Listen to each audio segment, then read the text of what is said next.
It had been a day and a half since the baby was born, and still she did not have a name.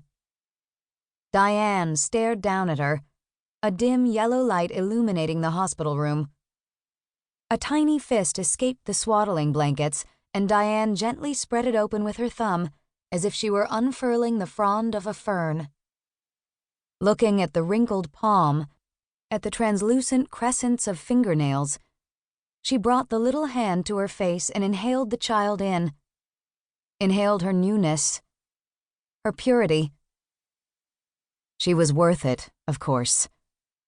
She was worth everything that had been and would be sacrificed. "Sweet girl," Diane whispered. The maternity ward was without sound that night, and Diane felt as though they were sheltered in the belly of a boat as it drifted across a still black sea. Mary stood at the hospital room's single window, her forehead resting against the cool glass, her eyebrows tensed as she peered into the night.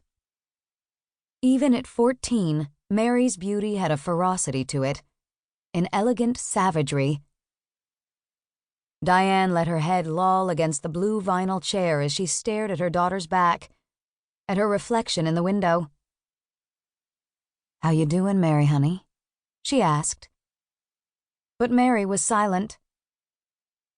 Diane looked back down at the baby, feeling the warmth of her in her arms. She hadn't wanted her, had mourned her coming birth.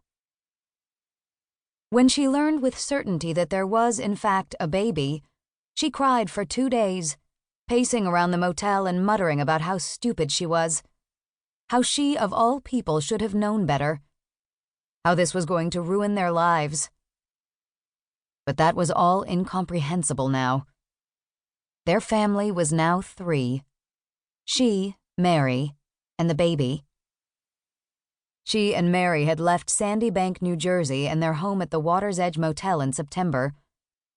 It was usually only the summer people who left then.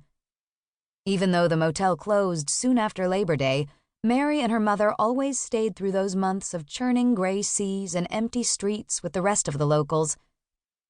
Mary hadn't wanted to go. There was a boy, of course. Someone Mary would have to leave, though she wouldn't say who. And so she subjected Diane to terrifying acts of rebellion intermixed with frigid weeks of silence before their departure. But Diane insisted that this baby had to be born elsewhere, that she had to be born in a place without winters. So Diane pulled Mary out of school and they drove south, migrating slowly through small towns where people spoke with languid words until they reached their destination. Barta Vista, Florida was a small city on the Gulf of Mexico whose business was shrimp in the United States Navy. And during that winter, Diane and Mary stayed on the barrier island of Barta Vista Beach, which then had only a smattering of motels and beach cottages. Together, they walked in silence over sugar-white sand from their cottage up to Fort Rouleau. The fort was an enormous structure, occupying one end of the narrow, semi-barren island. When they first visited, Diane found Mary reading a placard about Geronimo, who had been held there for a year of his life. Diane read over her daughter's shoulder. "Geronimo," she said. "Isn't that something?" Mary was quiet for a moment.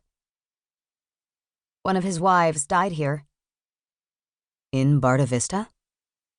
"She's buried in the big cemetery, over the bridge."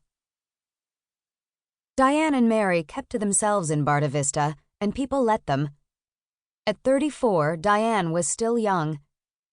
She liked to think that people assumed she and Mary were sisters, maybe even 2 young naval wives walking together on the sand while their husbands donned uniforms and defended the nation.